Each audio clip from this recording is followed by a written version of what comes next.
In today's age in technology, we can speak to anybody across the globe, irrespective of their distances. But can you imagine a future in which people from two different universes or two different worlds can talk to each other and the distance between them could be many light years? And this might sound a little unrealistic, but there's a verse in the Quran that explains this possibility. In Surah Al-Mudathir, a group of people from the heaven are having a conversation with people of hell. And they're not just having this conversation, they're also even looking at them as they speak. So what is the conversation that happened between these two group of peoples?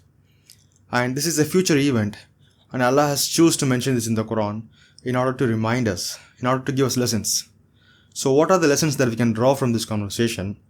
And also, what is the reason that some people ended up in the hell? What are the decisions that they have made that got them there? Let's uncover all these things in this video. Assalamu Alaikum, this is Muhammad from Simply Learn Quran, and welcome to our new series of weekly Quranic Reminders, in which I'll be sharing and discussing some of the verses from the Quran that I find particularly interesting. In Surah Al-Mudathir, the group of people in the heaven are asking among themselves, يَتَسَاءَلُونَ عَنِ الْمُجْرِمِينَ. They're asking about the criminals. And immediately the scene switches to a place in the hell, and the people of hell are being asked by the people of heaven, مَا سَلَكُكُمْ فِي السَّقَرِ. What has led you to this hell? What is the decisions that you have made that got you here? And the people of hell, out of sadness and regret, they look back at their life and they realize some of their major mistakes and they reiterate all of those mistakes. So basically they are giving them 4 responses. The first response shared by the people of hell is this: Lam nakum minal musallin. We will never be among those who used to pray. In other words, in this worldly life, they may be surrounded with people who used to pray. Or it could be the case that they are living near a masjid where they could hear the sounds of adhan every single time the prayer is made. Despite all these opportunities, they ignored the prayer. If you notice, in this verse, they didn't just say Lam nusalli, which is we didn't pray. Instead, they said Lam naku minal musallin. We never considered praying. We never even thought about praying. So the real message here is that these are the kinds of people who are given the opportunities to pray, but still they choose to ignore it. And that's the first response shared by the people of hell. The second response shared by them is Walam nakum nutayimul miskin. We never considered giving for those who are in need. For this word al-miskin, a small definition is necessary here. Many of us have this understanding that al-miskin means somebody who is poor. But actually, Quran has other meanings for the word poor. Al-fuqarat means poor. Most of the Urdu speakers might understand this. Al-miskin means people who can't help themselves, who got stuck in a difficult situation and they can't able to get out of it. A lot of times, people of wealth who are arrogant, they look at people of those who are in need and they say, why can't they help themselves? Or why can't they improve their state? Why can't they go get a job?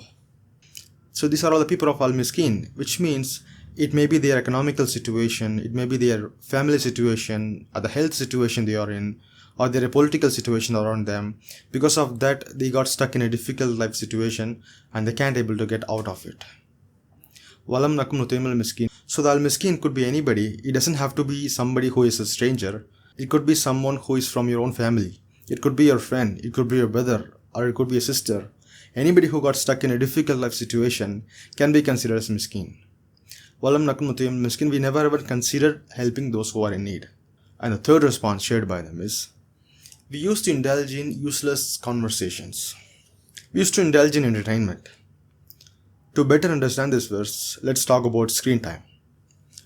On average, a person spends about 6 hours and 40 minutes of their screen time every single day. Movie after movie, and one reels to the other reels, game after game, and one vacation spots to the other vacation spots, and that's all they care about. So having said this, entertainment in and of itself is not a sin. The moment we glued to the screen so much and we miss out our important duties, then it is considered as a sin. In other parts of the Quran, Allah has says, Alhaakumut takathur hatta zurtumul mukabir. Distractions in this worldly life diverts you until you reach the grave. So Shaitan distracts us with all the kinds of entertainment and make us deviate from our straight path. And Allah has warned one of the tactics of the Shaitan.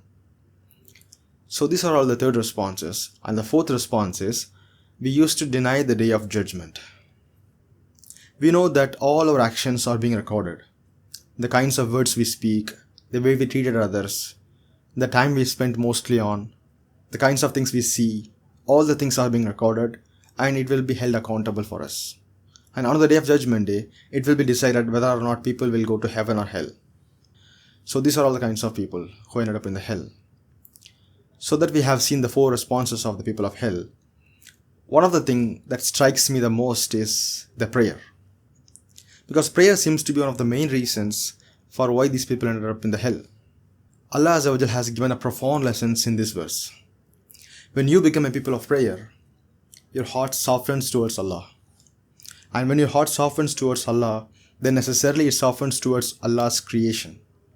You start looking around who you can give. You start looking around who you can help. If you're praying and your prayer doesn't want to make you give, then maybe there is something wrong with the prayer. Because the one thing should lead to the other thing. It's a natural consequences. If we study the concept of prayer in the Quran, prayer to us is like a seed and it keeps bearing different kinds of fruits. So many different things comes out of prayer. Like in other parts of the Quran, Allah has says, Inna salata tanha anil fakhsha wal munkar. For surely prayer prohibits you from shamelessness and immorality. A simplest translation of that would be like, prayer gives you the self-control to stay away from shameless activities and wrongdoings. So similarly, there are so many parts of the Quran has explained the benefits of the prayer. One of the fruits of the prayer is mentioned in this verse is that you become concerned for others. And in other words, it's like a seed, and if we don't water it, if we don't let these fruits come out of it, maybe then we have wasted this seed.